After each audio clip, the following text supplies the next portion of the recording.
കേരളം പറയണം, തമിഴ്നാട് പറയണം. തമിഴ്നാട് അവരുടെ കാര്യം നന്നായിട്ട് പറയുന്നുണ്ട്.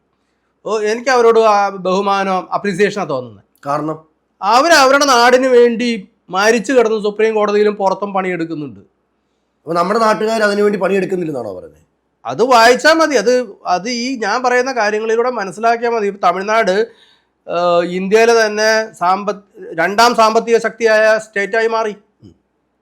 തമിഴ്നാട് പഴയ തമിഴ്നാടല്ല, കേരളം പഴയത് കേരളമാവണം. കേരളം കണ്ടുകൊണ്ടല്ലേ വിദേശികൾ മുഴുവനും ഇങ്ങോട്ട് വന്നത്.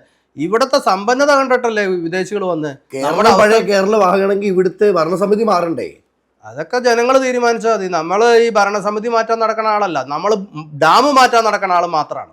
എനിക്കിവിടുത്തെ ഭരണസമിതി മാറണമെന്നൊന്നുമില്ല, ഡാം മാറണം. എങ്ങനെ മാറും?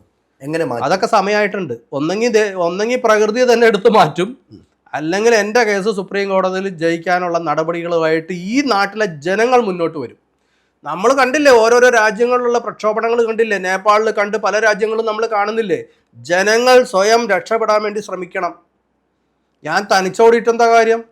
ഈ നാട്ടിലെ ജനങ്ങൾ രംഗത്തേക്ക് വരണം. മുല്ലപ്പെരിയാർ ഡാം ഇവിടുന്ന് എടുത്ത് മാറ്റണമെന്ന് പറഞ്ഞു. ഈ ജനങ്ങൾക്ക് ഇപ്പോഴും ഇതിനെപ്പറ്റി ഒരു ഭീതി ഇല്ലാത്ത, അല്ലെ ഇതിനെപ്പറ്റി ഒരു ചർച്ചാ വിഷയം കൊണ്ടുവരാത്ത റീസൺ എന്തായിരിക്കും?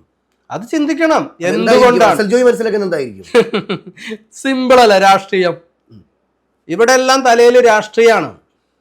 ഈ രാഷ്ട്രീയത്തിന്റെ മേലെ സ്വന്തം മക്കൾ പോലും ഇല്ല. മനസ്സിലായോ? രാഷ്ട്രീയം കഴിഞ്ഞിട്ടുള്ളൂ മക്കള്. പിന്നെ എന്താ സംശയം? എന്താ? ഞാൻ എൻ്റെ പാർട്ടിക്കാരനാണ്, ആ പാർട്ടി ജയിക്കണം. അതിന് എൻ്റെ മക്കളോ കുടുംബമോ എൻ്റെ ജോലിയോ സാമ്പത്തിക സ്ഥിതിയോ എൻ്റെ ദുരിതത്തിന് കാരണം ഈ നാട് ഭരിച്ചവരാണെന്നുള്ള ചിന്താഗതിയോ ഒന്നുമില്ല.